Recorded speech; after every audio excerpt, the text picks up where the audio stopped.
واحدا بوحدة موحدا بوحدة أحدا ووحيدا في الكمال لا شريك له ولا نظير له ولا وزير له ولا مثل له ولا مثال له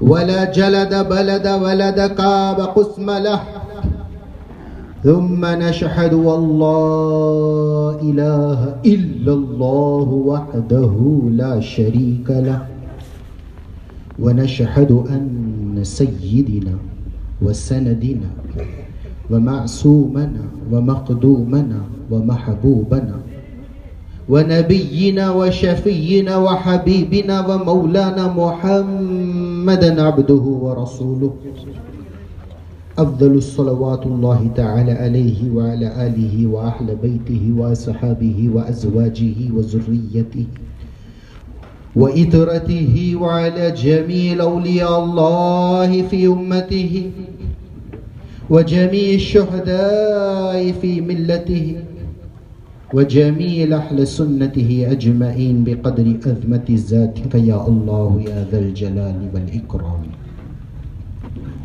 قال الله تبارك وتعالى في القرآن المجيد أعوذ بالله من الشيطان الرجيم ألا إن أولياء الله لا خوف عليهم ولا هم يحزنون صدق الله العظيم وصدق رسوله النبي الأمين الكريم أفضل الصلوات الله تعالى عليه وعلى آله وصحابه أجمعين. غوث اعظم بمنی بیث رسامہ مدد قبلہ دین مدد کعبہ ایمان مدد امداد کن از بندگان آزاد کن در دین و دنیا شاد کن یا شیخ عبدالقادر. معزز سامعین کرام السلام علیکم ورحمۃ اللہ تعالی وبرکاتہ. اللہ تبارک و تعالیٰ کا بے انتہا فضل و کرم ہے کہ رب تبارک و تعالیٰ نے ہمیں اپنے محبوبین کے ذکر کے لیے چنا اور اس کے محبوب صلی اللہ علیہ وسلم کے محبوب کی مجلس سجانے کی توفیق عطا فرمائی اور ہمیں اس کار خیر کے لیے چنا اور قبول کیا. اللہ کا بے انتہا فضل و کرم ہے. سب سے پہلے مجھے تو یہ علم ہی نہیں تھا کہ مجھے بیان کرنا ہے. ہمارے متین بھائی نے مجھ سے کہا کہ ذکر کرنا ہے. بولے چلو ٹھیک ہے ذکر کریں گے. پھر کہا کہ کچھ مختصر بیان کرنا ہے. میں نے سوچا کہ گھر والے افراد ہوں گے تو کچھ فائدہ پہنچانے والی باتیں میں گوشے گزار کروں. لیکن بعد میں مجھے پتا چلا کہ یہ ہر جگہ اعلان ہو چکا ہے کہ میرا بیان ہے. آپ سب کو یاد ہوگا کہ 2016 میں میری ملسندرا میں ہی میرا آخری بیان ہوا تھا اور میں نے کہا تھا کہ اس کے بعد میں بیان کرنے والا نہیں. لیکن اب چونکہ انہوں نے اعلان کر دیا تو میں یہاں پر آ گیا. نہ میری طبیعت ایسی ہے کہ میں بیان کروں, نہ میرا مزاج ایسا ہے کہ میں بیان کروں, لیکن اللہ کے محبوب کا ذکر کرنا ہے تو جو بھی مجھے اللہ تبارک و تعالی میرے قلب میں میرے ذہن میں بات ڈالے بس وہی میں آپ کی طرف وہ ہدیہ پیش کروں گا. در حقیقت بات یہ ہے کہ بیان کا سلسلہ اس لیے بند کر دیا کہ بولے بیان کیا نہیں جا سکتا. جب چیزیں عیا ہوتی ہیں تو بیان نہیں کیا جاتا.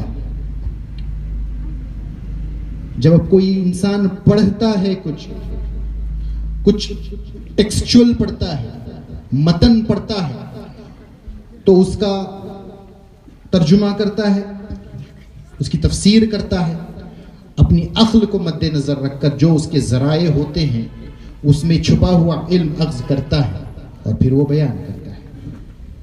لیکن ایک وقت ایسا بھی آتا ہے کہ جو ہم نے اپنی عقلوں سے سوچا تھا اس سے ماورا حقائق چھپے ہوئے ہیں. جب بندہ اس سے آشنا ہوتا ہے تو پھر یہ ارادہ کرتا ہے کہ جو حقائق ہیں اس کو بیان نہیں کیا جا سکتا, اور جو عقل اخذ کرتی ہے وہ بیان کر کے فائدہ کیا. تو اس پشو پیش میں بندہ بیان نہیں کرتا، خاموش رہتا ہے. لیکن غوث پاک کے دربار کی بھیک لینے کے لیے، ان کا صدقہ لینے کے لیے، بزرگان دین سے جو باتیں ہمیں نصیب ہوئی ہیں بس وہی باتیں میں عرض کر دوں گا، اور کوشش یہی کروں گا کہ وہی باتیں کروں جو آپ کو دنیا اور آخرت دونوں میں فائدہ پہنچانے والی. ہم نے جو مجلس سجائی ہے اس کا مقصد کیا ہے؟ سب سے پہلے یہ جان لینا ضروری ہے، ہماری نیتیں کیا ہیں وہ جان لینا ضروری ہے. کیا یہ مجلس فقط وقت کو ضائع کرنے کے لیے، ٹائم پاس کے لیے سجائی گئی ہے، یا کسی کی محبت میں سجائی گئی ہے، عقیدت میں سجائی گئی ہے؟ اگر واقعیتاً یہ مجلس اگر کسی کی محبت اور عقیدت میں سجائی گئی ہے تو اس محبت اور عقیدت کس بنیاد پر ہے؟ کیوں اس ذات سے محبت ہے؟ کیوں اس ذات سے عقیدت ہے کہ ان کی یاد میں یہ مجلس سجائی گئی؟ یہ محبت اور یہ عقیدت اس لیے ہے کیونکہ وہ اللہ کے کامل ولی ہیں، وہ آل رسول ہیں، اللہ کے رسول کی نشانی ہے کائنات میں. تو ان کی محبت اس لیے ہمیں ضروری ہے کہ یہ محبت ہمیں مدینے والے کی محبت سے جوڑے گی. اگر محبت مدینے والے سے جڑ جائے تو یہی محبت اللہ کی ذات سے جڑتی ہے، تبھی جا کر بندے کی بندگی کامیاب ہوتی ہے. اگر نیت یہ ہے کہ ہمارا رب اللہ سبحانہ تعالی سے ہو جائے تو یہ مجلس سجانا فائدہ مند ہوگا. اگر یہ نیت نہیں ہے، بس ایک دکھاوا ہو، ایک ٹائم پاس ہو، تو اس سے کوئی فائدہ حاصل ہونے والا نہیں. تو آج ہمیں جان لینا چاہیے کہ ہم 11ویں کرتے کیوں ہیں. 11ویں در حقیقت ہے کیا؟ 11ویں حقیقت میں ہے کیا؟ اور یہ کیوں کیا کرتے ہیں؟ آج کا معاملہ نہیں ہے. جب سے غوث پاک رضی اللہ تعالی عنہ پردہ ہوئے ہیں، اولیاء کاملین نے یہ سلسلہ جاری ساری کیا، اور آج تک تقریباً 1000 سال ہونے کو آئے ہیں. 11ویں شریف کی مجلسیں ہوتی رہی ہیں. خواص ہو یا عوام ہو، ہر کوئی یہ مجلس سجاتا ہے. عوام تو سجاتی ہے، غوث پاک کی مجلس ہو جائے، ان کا ذکر ہو جائے، لیکن خواص کس لیے سجاتے ہیں؟ یہ مجلس کا مقصد کیا ہے؟ اس مجلس کا معنی کیا ہے؟ وہ ہم سمجھنے کی کوشش کرتے ہیں. یہ 11ویں ہے. کیا ہے؟ 11ویں ہے. اس میں 2 ہیں، 2 1 ہیں. اس میں 2 1 ہیں. 1 اور 1 11 ہے. سمجھ میں آ گئی بات؟ 1 اور 1 11 ہے. اچھا، آپ پڑھتے ہیں لا الہ الا اللہ محمد رسول اللہ صلی اللہ علیہ وسلم، تو لا الہ الا اللہ کے مقامات کے بارے میں جانتے ہیں. حدیث شریف میں ہے، لیکن رسول صلی اللہ علیہ وسلم نے فرمایا جو اس لا الہ الا اللہ کے قلعہ میں داخل ہوتا ہے وہ محفوظ ہو گیا.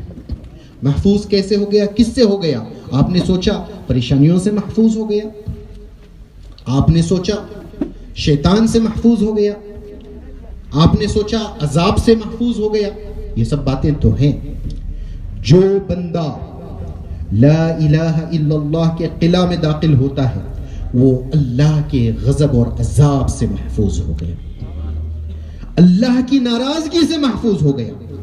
اور جو اس سے محفوظ ہو گیا وہ ہر بلا، ہر وبا، ہر مصیبت، ہر پریشانی سے محفوظ ہو گیا. تو اس کے منازل ہوتے ہیں. لا الہ الا اللہ کے 5 منازل ہیں. تو 5ویں منزل ایک کے بعد ایک، ایک کے بعد ایک، ایک کے بعد ایک چلتے ہوئے جائیں گے تو مقام ہو پر پہنچیں گے. ہو 5ویں منزل ہے. اب ہو کو سمجھو. ہو میں 2 حرف ہیں.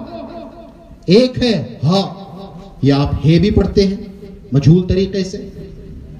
ایک ہے واو، یہ 2 کے کمبینیشن سے، یہ 2 کے ملنے سے ہو پیدا ہوتا ہے.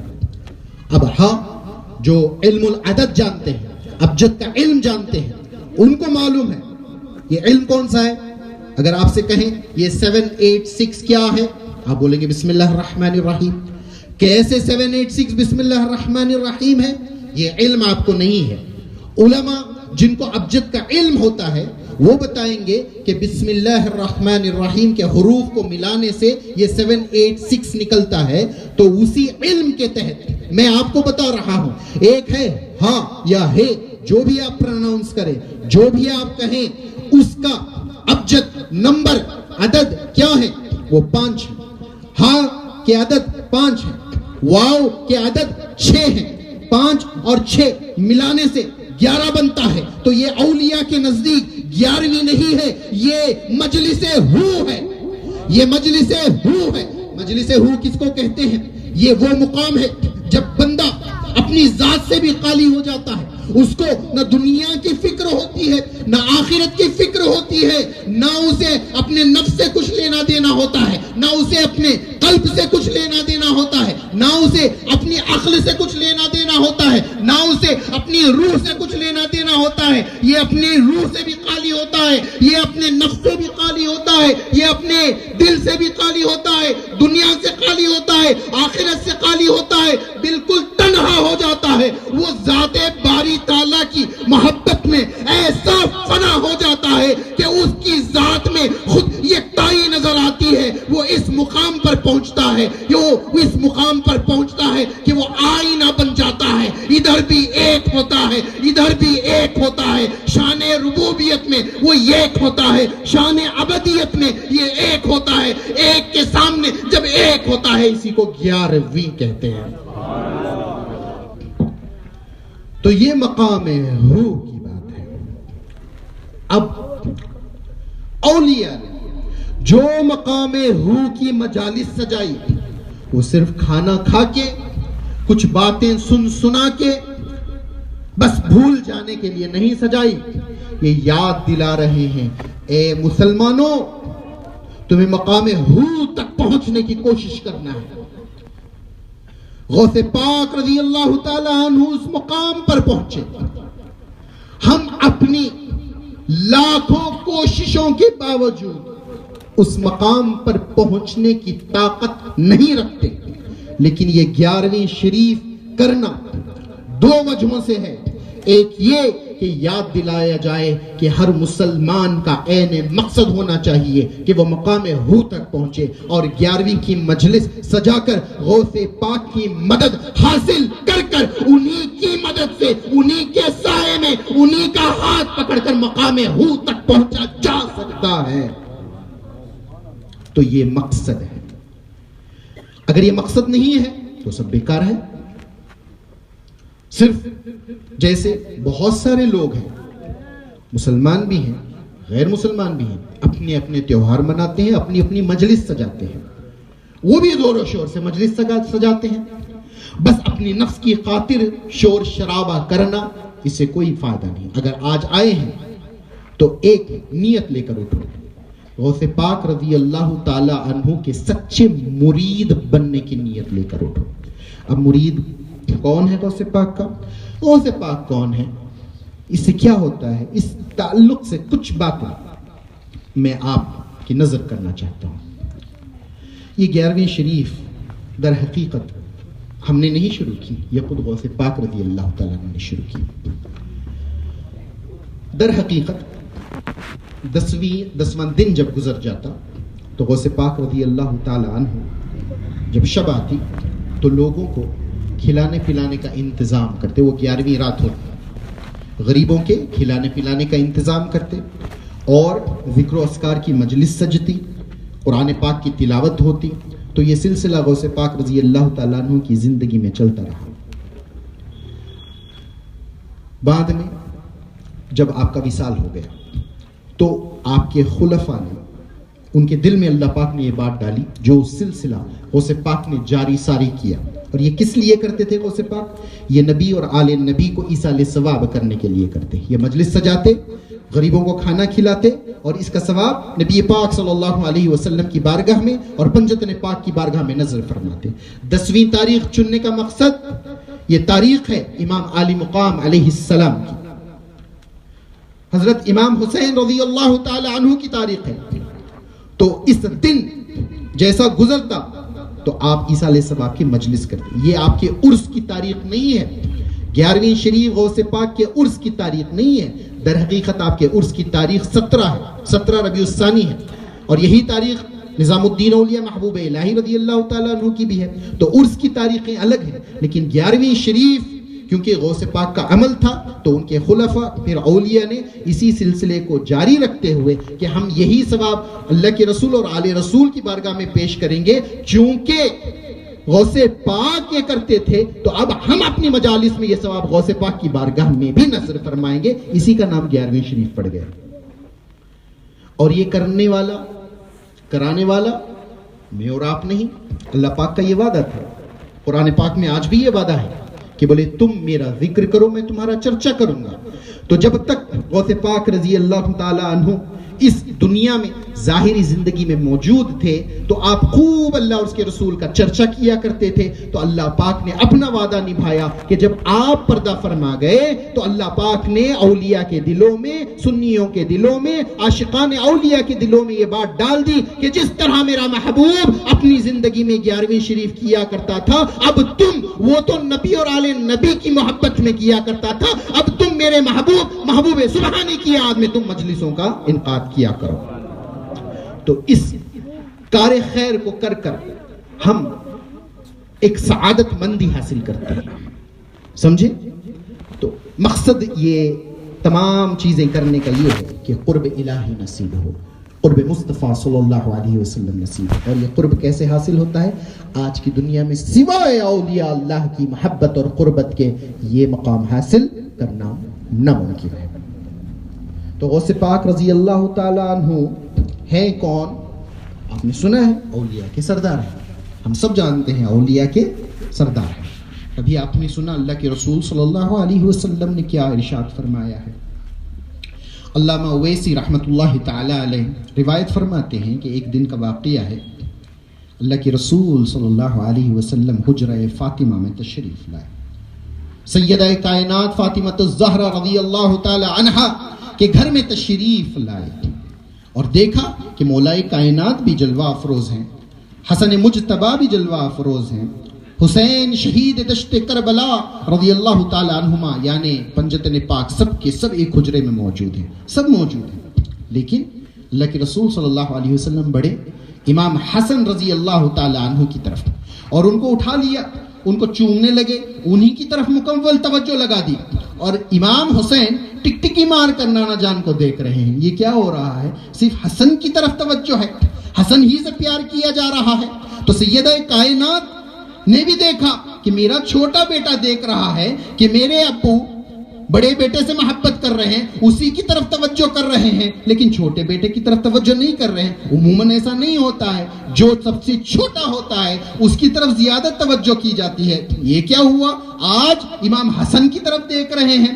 تو حضور صلی اللہ علیہ وسلم نے یہ جان لیا سیدہ کائنات کے دل میں کیا پش و پیش چل رہی ہے، تو آپ نے سیدہ کائنات کی طرف متوجہ ہو کر فرمایا، اے فاطمہ تم یہی سوچ رہی ہو کہ میں حسن کی طرف کیوں دیکھ رہا ہوں، میں حسن کو پیار کیوں کر رہا ہوں، میں حسن کی طرف متوجہ کیوں ہو رہا ہوں؟ یہ اس لیے ہو رہا ہوں، ابھی مجھے جبرائیل نے آ کر خبر دی، یا اللہ کے رسول صلی اللہ علیہ وسلم یہ تمہارا بیٹا حسن، اس کی اولادوں میں ایک اللہ کا ولی پیدا ہوگا جس کا نام شیخ عبد القادر جیلانی ہوگا، اس کا مرتبہ اتنا بلند ہوگا کہ جس طرح آپ انبیاء میں سب کے سردار ہیں، وہ اللہ کے کل اولیاء میں ان کا سردار ہوگا۔ یہ بتانے والے کوئی پیر نہیں ہے، کوئی ولی نہیں ہے، بتانے والے اللہ کے رسول صلی اللہ علیہ وسلم ہیں، اور اللہ کے رسول صلی اللہ علیہ وسلم میں یہ خبر لانے والے جبرائیل امین ہیں۔ اب یہاں پر غور و طلب باتیں ہیں، ایک غور کرنے والی بات ہے، امام حسن سے محبت کی جا رہی ہے، کیوں؟ ان کے اندر غوث پاک کو دیکھا جا رہا ہے۔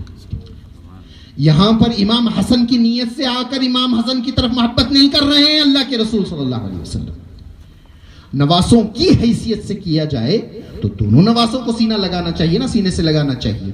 یہاں پر غوث پاک سے محبت کی جا رہی ہے، جن کا نور امام حسن کے اندر اس وقت موجود ہے، تو امام حسن کو ان کے گالوں کو نہیں چوما جا رہا ہے، ان کے اندر غوث پاک کے اس نور کو چوما جا رہا ہے جو ابھی ان کے اندر جلوہ گر ہے۔ بتاؤ نبی کریم صلی اللہ علیہ وسلم کی محبت غوث پاک کی طرف کس قدر ہے کہ ان کی نسبت جس کی طرف ہے اس کو چوما جا رہا ہے.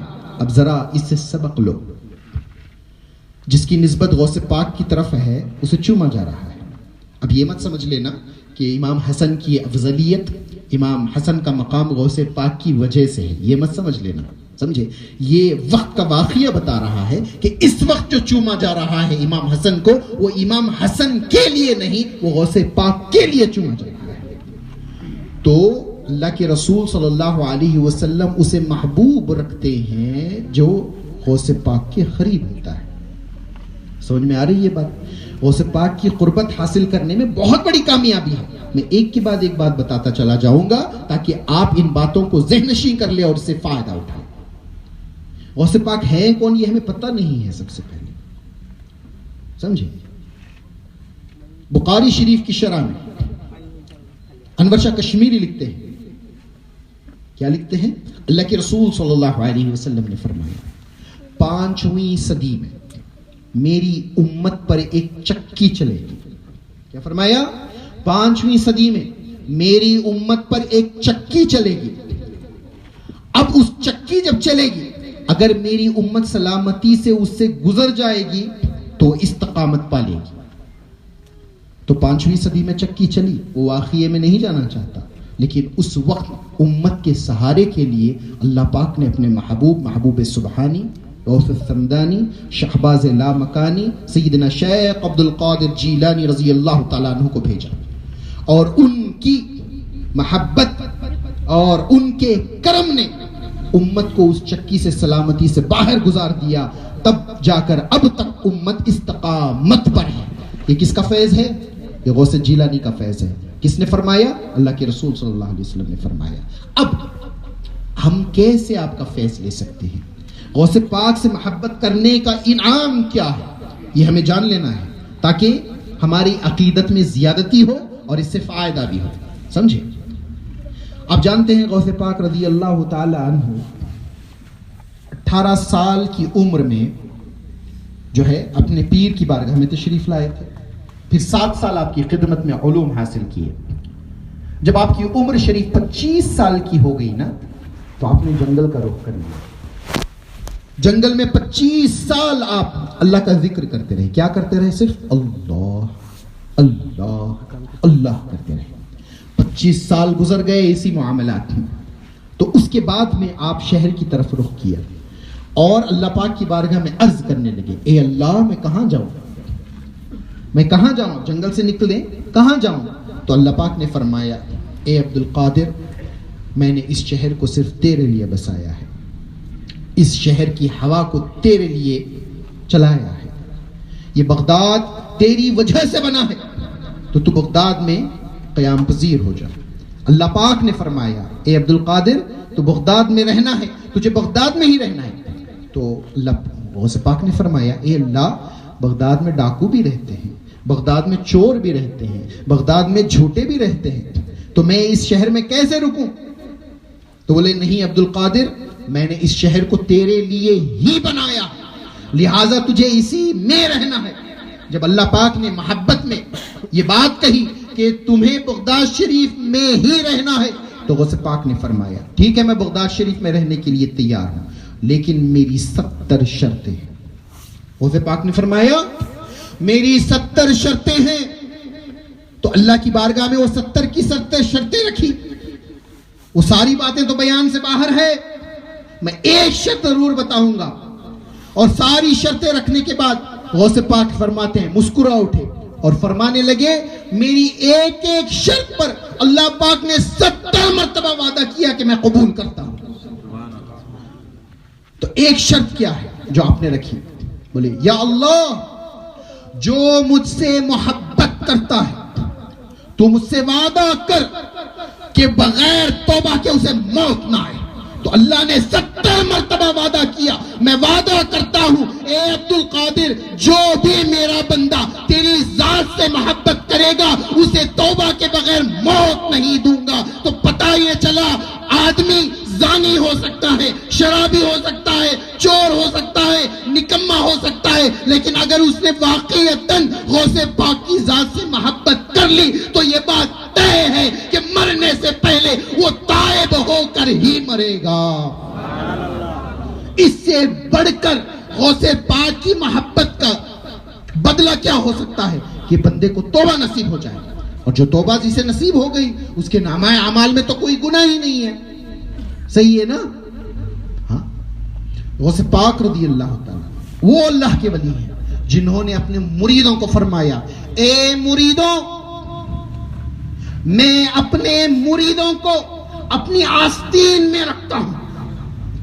غوث پاک کا یہ قول ہے، میرے مریدوں، میں اپنے مریدوں کو آستین میں رکھتا ہوں۔ بتاؤ تم اپنے عمل سے مقام غوثیت تک جا سکتے ہو، وہ بھی غوث اعظم کے مقام تک جا سکتے ہو؟ بتاؤ مجھے، کوئی نہیں جا سکتا۔ پوری کائنات میں ایک ہی عبد القادر ہے، دوسرا عبد القادر نہیں ہے۔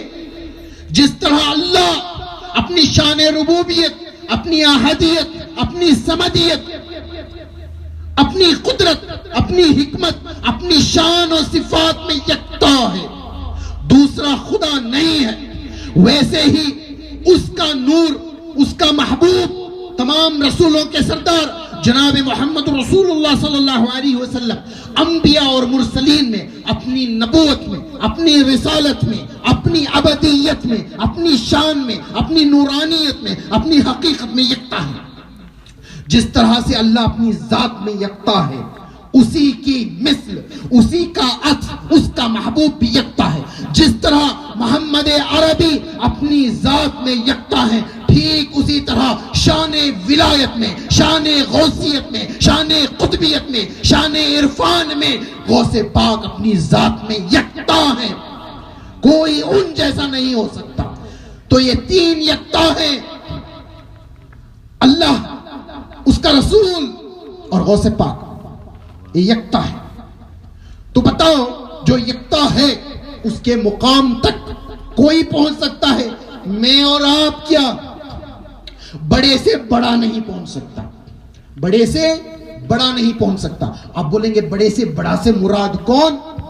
چلو خواجہ اجمیر کی بارگاہ میں عرض کرو، پوچھو غریب نواز سے، کیا جملے ارشاد فرماتے ہیں آپ غوث جیلانی کی شان میں؟ جب غوث پاک نے یہ اعلان کیا، حضور کے حکم پر اعلان کیا کہ ہر ولی کی گردن پر میرا قدم ہے، جب آپ نے بغداد شریف میں یہ اعلان کیا تو اس وقت غریب نواز خراسان کی پہاڑی پر ایک غار میں مراقبہ میں تھے۔ تو جیسے ہی یہ آواز غوث پاک کی غریب نواز کے کان میں پڑی تو آپ نے سر کو تعظیماً اتنا جھکا دیا کہ آپ کا امامہ شریف زمین کو لگ گیا، اور آپ کی زبان مبارک سے یہ الفاظ نکل رہے تھے، یا میرے سردار، یا میرے سرکار، آپ کا قدم صرف میری گردن پر نہیں ہے، میرے ماتھے پر بھی ہے، میری آنکھوں پر بھی ہے، میری زبان پر بھی ہے۔ یہ غوث جیلانی کی شان میں غریب نواز ارشاد فرما رہے ہیں۔ بتاؤ غوث جیلانی کے قدموں تک بڑے سے بڑا نہیں پہنچ سکتا، میں اور آپ ان کے مقام تک پہنچیں گے کسی ریاضت، کسی عبادت، کسی علم کی بنیاد پر؟ بولے نہیں پہنچ سکتے نا، بالکل بھی نہیں پہنچ سکتے، لیکن کرم ہے میرے غوث کا، کرم ہے میرے غوث کا، تمہیں زیادہ ریاضتیں کرنے کی ضرورت نہیں ہے، بہت زیادہ علم حاصل کرنے کی ضرورت نہیں ہے، بس غوث پاک کے مرید ہو جاؤ، وہ اپنی آستین میں رکھیں گے، جہاں غوث پاک ہوں گے وہیں آپ ہوں گے۔ اس سے بڑھ کر کامیابی کی بات کیا ہے؟ عبادت سے درجے طے نہیں ہوتے، محبت سے طے ہوتے ہیں۔ کہیں پر یہ نہیں کہا گیا کہ تم اتنی عبادت کرو گے تو یہ مقام پر پہنچ جاؤ گے، اتنی نفل نمازیں پڑھو تو جنت کے یہ مقام حاصل ہو جائیں گے، تمہیں بتایا گیا ہے؟ نہیں بتایا گیا۔ کیا بتایا گیا ہے؟ تم جس سے محبت کرتے ہو آخرت میں اسی کے ساتھ رہے گے۔ تو جو ذات جتنی بلند تر ہے اس سے محبت کرو گے تو تم بھی اتنے بلند تر ہو جاؤ گے، کیونکہ محبت آپ کو وہاں پر لے جائے گی۔ اس کی مثال ایسی ہے، اس کی مثال ایسی ہے، آپ کے پاس 10 لاکھ روپے ہیں، صرف 10 لاکھ روپے، اور آپ کو ایک سائٹ لینا ہے، ایک سائٹ لینا ہے، تو 10 لاکھ سے آپ سائٹ کہاں لیں گے؟ اگر بنگلور کی بات کریں گے، ملتی بھی ہے سائٹ آج 10 لاکھ کو؟ نہیں ملتی۔ اگر مل بھی جائے گی تو کون سے ایریے میں ملے گی؟ بہت دور دراز بنگلور کے باہری علاقوں میں کہیں پر، جو غریب لوگ جہاں پر رہتے ہیں وہاں پر ملے گی، ٹھیک ہے؟ اب وہی سائٹ ہے آپ کی. اب جتنا بھی آپ محنت کرو گے اسی سائٹ پر کرو گے, جتنے پیڑ لگاؤ گے اسی سائٹ پر لگاؤ گے, گھر بننا ہے وہی بناؤ گے, جو کرنا ہے اسی سائٹ پر کرو گے. ایسا نہیں کہ سائٹ یہاں پر لگی ہے اور آپ گھر کہیں اور بنائیں, ایسا نہیں ہوتا ہے. لیکن اگر آپ کو بہترین علاقے میں سب سے پوش ایریا میں اگر آپ کو سائٹ لینی ہے تو اتنی قیمت رکھنی پڑے گی آپ کو. تو 1 کروڑ بھی ہو سکتی ہے وہ سائٹ کی قیمت, 10 کروڑ بھی ہو سکتی ہے. این بنگلور میں لینا ہے 20-40 کروڑ بھی ہو سکتی ہے نا, لیکن آپ کی سائٹ ہے یہاں پر. ٹھیک ہے, تو اسی طرح سے آپ کا ایک مقام ہے, آپ جنتی ہو, ایک مقام ہے آپ کا. اب آپ تسبیح پڑھ رہے ہو تو اللہ پاک وہاں پیڑ لگا رہا ہے. آپ کچھ عمل کر رہے ہو تو اللہ پاک گھر بنا رہا ہے. پھر اور عمل کر رہے ہو تو اور محل بنا رہا ہے. لیکن جو بھی کر رہا ہے نا وہ آپ کی وہ سائٹ جو جنت میں آپ کے لیے ہے وہاں پر کر رہا ہے. چاہے ہزاروں پیڑ لگائے اسی سائٹ پر, لیکن آپ کا مقام نہیں بڑھ رہا ہے. آپ کی عبادتیں, آپ کے صدقہ خیرات سے آپ کو فائدہ ضرور پہنچ رہا ہے, دنیا کا بھی اور آخرت کا, لیکن آپ کا جنت میں درجہ بلند نہیں ہو رہا ہے. وہ بلند کیسے ہوگا؟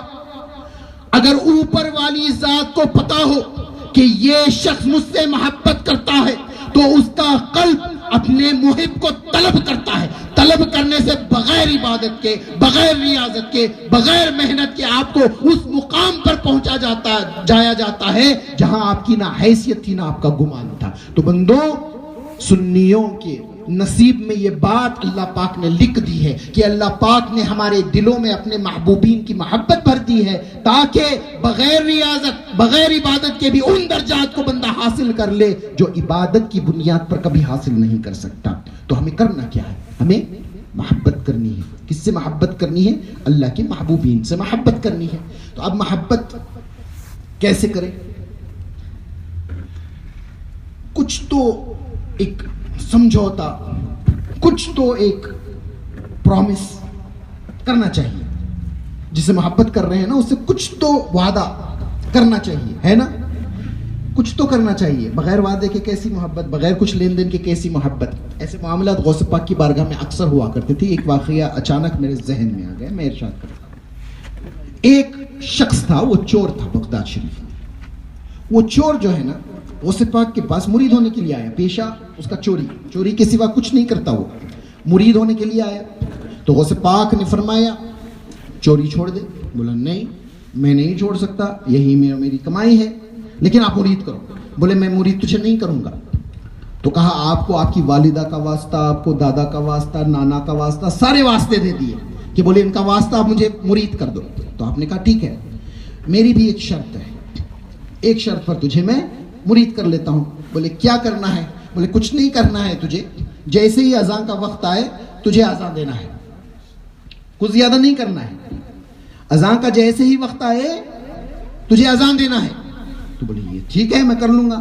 اب چوری تو نہیں چھڑوا رہے ہیں نا, صرف اذان دینا ہے, یہ کون سی بڑی بات ہے. ٹھیک ہے, مان لیا.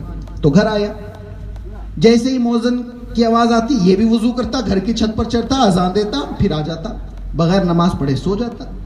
4 دن بیوی نے یہ معاملات دیکھے اور پھر کہنے لگی یہ کیا غضب ہے, 4 دن سے اذان دے جا رہے ہو, مسجد میں جا کر اذان دو, اذان دیتے ہو تو نماز پڑھو, یہ کیا معاملہ ہے؟ تو بولے نہیں, میں نے وعدہ ایسی ذات سے کیا ہے نا, مجھے دوسرا کچھ کرنے کی ضرورت نہیں ہے, میں بس اذان دوں گا. بولے ٹھیک ہے, وہ اذان دیتے رہنا. چوری کب کرو گے؟ کھانے کے لیے کچھ نہیں ہے, چوری کو کب جاؤ گے؟ تو بولے وقت دن میں نہیں مل رہا ہے, کیونکہ ہر وقت اذان کا وقت ہو جاتا ہے تو ٹائم نہیں مل رہا ہے, چوری کے لیے بہت وقت درکار ہوتا ہے. تو بولے ایک کام کرو, رات میں چوری کرنا شروع کر دو, دن کی چوری چھوڑو, رات میں چوری کرنا شروع کر دو. تو بولے ٹھیک ہے, یہ تو اچھی بات ہے, عشاء اور فجر کے درمیان کافی وقت رہتا ہے, تو رات میں چوری کر لیتے ہیں. تو جب لوگ سو جاتے ہیں نا تو یہ جاگے اور کسی محل میں پہنچ گئے.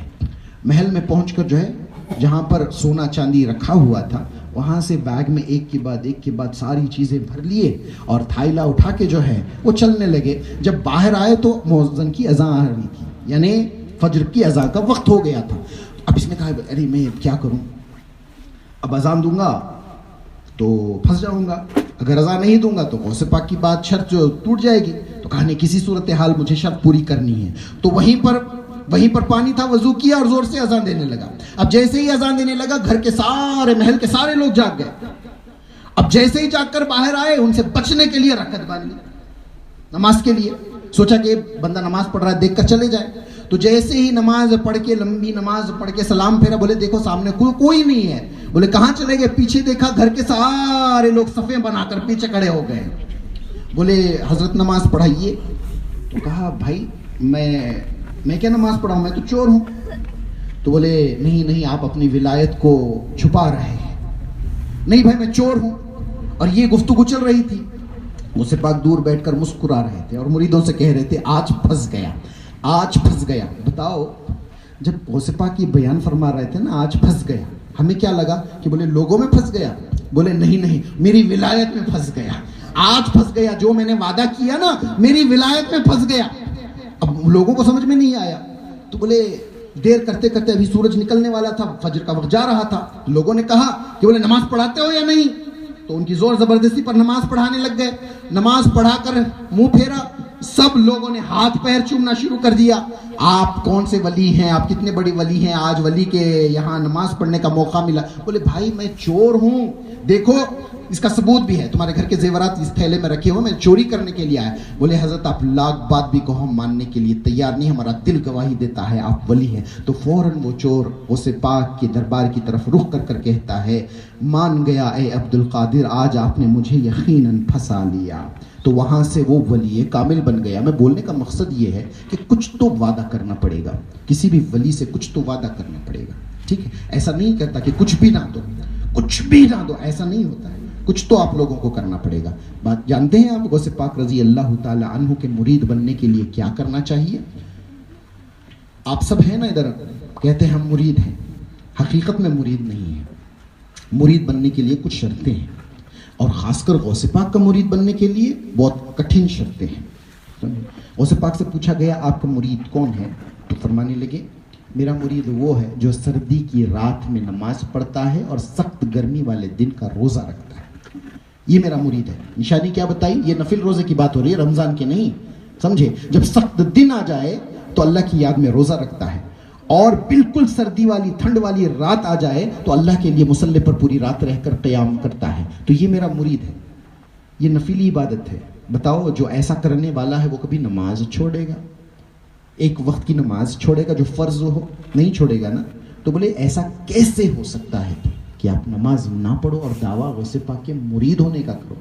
یہ نہیں ہو سکتا. غوث پاک وہ ہے جنہوں نے پوری زندگی میں بے نمازی کے ہاتھ کا ایک پیالہ نہیں لیا ہے, پانی کا ایک پیالہ نہیں لینا پسند کیا کسی بے نمازی کا. بشر وہ مسلمان ہے, کلمہ پڑھنے والا ہے, لیکن اس کے باوجود اگر بے نمازی ہے تو اس کے ہاتھ سے پانی کا ایک پیالہ تک نہیں لیا. آپ کیا سمجھتے ہیں کہ بے نمازی کی 11ویں شریف کرنا, ایصال ثواب کرنا غوث پاک قبول فرما لیں گے؟ بولے نہیں, بے نمازی کو قبول نہیں فرمائیں گے. یہاں تک کہا کہ بے نمازی کو میرے قبرستان میں دفن مت کرنا, سمجھے؟ بے نمازی کو. تو نماز چھوڑ کر اب 11ویں شریف کرو گے کوئی فائدہ نہیں. اگر آج تک نہیں پڑھی تو اس 11ویں شریف سے آپ کو پکا ارادہ کرنا پڑے گا کہ غوث پاک کی محبت میں ان کے نانا جان کے حکم کو سر آنکھوں سے لگا کر ہر حال میں کم سے کم 5 وقتہ نماز پڑھوں گا. اتنا تو آپ کو آج ارادہ کرنا ہی ہے. یہ میں نہیں کہہ رہا ہوں, میری زبان سے بلوایا جا رہا ہے. تم یہ جان لو کہ میں نہیں بول رہا ہوں, یہ بغداد سے بولا جا رہا ہے آپ کو کہ مرید ہونا چاہتے ہو تو کم سے کم 5 وقت کی نماز پابندی سے پڑھا. پہلی شرط ہے, نماز کے بغیر کوئی چارہ نہیں ہے. ہر کوئی یہاں پر مطلب مرید ہوں, میں عاشق ہوں. بولے عاشق, میں دیکھا اشتہار میں لکھتے ہیں لوگ عاشقان اولیاء, عاشقان رسول. ایسے ہوتے ہیں عاشق جن کو دیکھنے سے یہ بھی نہیں پتا چلتا کہ مسلمان ہے یا کہ غیر مسلم, جس کے حولیے سے بھی نہیں پتا چلتا کہ یہ مسلمان بھی ہے یا نہیں. یہ عاشق کی پہچان ہوتی ہے. عاشق کی پہچان کیا ہوتی ہے؟ عاشق کی پہچان فقط اتنی ہوتی ہے کہ عاشق کو دیکھتے ہی بغیر اس کو جانتے تک نہیں, آپ اس کو جانتے نہیں, اس کا نام نہیں جانتے, اس کو پہلی بار دیکھ رہے ہیں, لیکن عاشق کی دلیل یہ ہے کہ عاشق کو دیکھتے ہی معشوق یاد آ جائے. اگر یہ نہیں ہے تو عاشق نہیں ہے. اگر کسی کو دیکھتے ہی اللہ کے رسول صلی اللہ علیہ وسلم کی یاد دل و دماغ میں آ جائے وہ اللہ کے رسول کا عاشق ہے. اب اللہ کے رسول کی یاد کیسے آئے گی؟ اس کا سراپا سنت میں ڈوبا ہوا ہوگا، اس کی داڑھی ہوگی، اس کے کپڑے سنت کے مطابق ہوں گے، اس کا چلنا پھرنا، اس کا ہر طریقہ جو ہے سنت کے مطابق ہوگا. سمجھے؟ غوث پاک رضی اللہ تعالیٰ عنہ سنتوں کا پیکر تھے، سراپا سنت تھے. تو اب ہمیں کیا کرنا چاہیے؟ پوری سنتیں عمل نہیں کر سکتے تو کم سے کم وہ ضروری سنتیں جو پہچان بنتی ہے ایک مسلمان کی، ایک عاشق رسول کی، وہ تو ہمیں اپنانا چاہیے. ہمیں داڑھی رکھنا چاہیے، ہمیں کپڑے اسلامی پہننا چاہیے. سمجھے؟ یہ پینٹ شرٹ ہم پہنتے ہیں رواج، لوگوں نے فتویٰ دے دیا. فتوے سے کیا ہوتا ہے؟ فتوے سے کچھ نہیں ہوتا. ہمیں سنت کا لباس ہے. آفس میں جاتے ہیں مجبوری ہے، وہ الگ چیز ہے، لیکن جب آفس سے نکل آئے کیا مجبوری ہے؟ کوئی مجبوری نہیں. تو ہمیں سنتوں کو اپنانا ہے. سنتوں کو اپنانے سے کیا ہوتا ہے؟ اللہ کی محبت نصیب ہوتی ہے، کرامت نصیب ہوتی ہے. بزرگان دین کو جو کرامتیں ملتی ہیں وہ عمل کر کر کسی طرح کا یہ نہیں ملتی ہیں، وہ اللہ کے رسول صلی اللہ علیہ وسلم کی سنت پر عمل کرنے کا نتیجہ ہے کہ اللہ ان کو اعزاز میں کرامتیں عطا فرماتا ہے. اگر کوئی یہ بندہ یہ سمجھ لیتا ہے نا کہ میں اتنی تسبیح پڑھ لوں، یہ سورہ اتنی مرتبہ پڑھ لوں تو مجھے بھی وہ کچھ نصیب ہو جائے، کر کے دیکھیے کسی کو کچھ نصیب نہیں ہوگا. آپ کتنا بھی سورہ پڑھ لیں کرامت حاصل کرنے کے لیے آپ کو کرامت حاصل نہیں ہوگی. آپ تسبیح بیٹھ کر پڑھ لیجئے، جو وظیفہ کرنا ہے کر لیجئے، جس کتاب میں لکھا ہوا وظیفہ ہے کر لیجئے، اس نیت سے کہ مجھے کرامت مل جائے. کرامت عزت کو کہتے ہیں اور عزت اسی کو ملتی ہے جو نبی کا غلام ہوتا ہے. نبی کے جو غلام نہیں ہوتا اسے عزت نہیں ملتی. تو کرامت اس کو نہیں ملتی جو کرامت کے پیچھے جاتا ہے، جو نبی کے قدموں سے لپٹتا ہے، اسے خود بخود اللہ کرامت عطا فرماتا ہے. تو ہمیں کیا کرنی چاہیے؟ اللہ سے جو لینا ہے لو، جو بھی لینا ہے لو. اس کا ایک ہی طریقہ ہے، نبی کریم صلی اللہ علیہ وسلم کے قدموں سے لپٹنا. اور نبی کریم صلی اللہ علیہ وسلم کے قدموں سے لپٹنا چاہتے ہیں تو صرف ایک ہی طریقہ ہے، وہ اولیاء اللہ کی نسبتیں قائم کرنا اور ان کے بتائے ہوئے طریقے پر چلنا. یہی طریقہ، اس کے علاوہ کوئی طریقہ نہیں. سمجھے؟ بیان زور بازی وہ شب کرنا، میں وہ باتیں کہوں جس سے آپ خوش ہو جائیں، اس سے کوئی فائدہ نہیں ہوگا. فائدہ وہی ہوگا جو آپ کے دلوں کو میں جھنجھوڑ دوں. سمجھے؟ یہاں پر ہم اللہ اور اس کے رسول کے لیے آئے ہیں تو سوتے ہوئے کو جگانا ضروری ہے، بات کڑوی بھی ہو بتانا ضروری ہے. تو اگر حضور کی امتی بنے ہو تو وہ حق ادا کرنے کی کوشش کرو. اللہ نے اپنے فضل سے ہمیں امتی بنایا ہے، اور اب ہمارا ذمہ ہے کہ ہم نبی کریم صلی اللہ علیہ وسلم کی اطاعت اور اتباع کریں تاکہ اللہ کا شکرانہ ادا ہو. اللہ کا شکرانہ اسی طرح ادا ہوگا کہ حضور کی اطاعت اور اتباع کریں. پھر اللہ تبارک و تعالیٰ ایسے ایسے مقامات پر پہنچاتا ہے کہ عقل حیران رہ جاتی ہے کہ مجھ جیسا کمینہ، مجھ جیسا کمتر، مجھ جیسا بیکار کا شخص یہاں کیسے پہنچ گیا. کیسے پہنچ گیا؟ صرف اللہ اس کے رسول کی محبت جو اولیاء کے ذریعے نصیب ہوتی ہے اس سے وہ بندہ وہاں تک پہنچ جاتا ہے. کہاں تک پہنچ جاتا ہے آپ نہیں جانتے.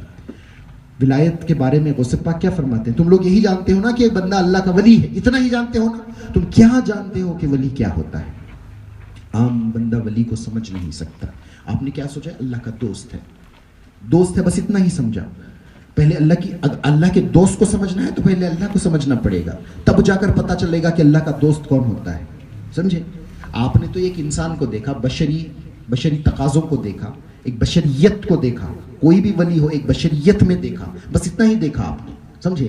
تو یہ دیکھنے سے، ولی کی کرامتوں کے بارے میں سننے دیکھنے سے، اس کے ظاہری عمل سے آپ کی عقل بس اتنا بتائے گی کہ یہ اللہ کا ولی ہے. لیکن ولایت کہتے کس کو ہیں، ولی کہتے کس کو ہیں، اس کی سمجھ کسی عام بندے کو کبھی آ نہیں سکتی. یہ غوث پاک نے بتایا ہے کہ ولی کیا ہے. تمہیں تو اتنا پتا ہے کہ وہ ولی ہے، تم جانتے کیا ہو کہ ولی کیا ہے. سمجھے؟ یہ ایسی باتیں اس وادی میں جا بھی نہیں سکتا، کیونکہ یہاں پر جو ہے اکثر لوگ لا علم ہیں. لا علم کے سامنے بڑی بڑی باتیں کریں گے تو گمراہ ہو جائیں گے. تو اس لیے یہ باتیں یہاں پر کی نہیں جا سکتی.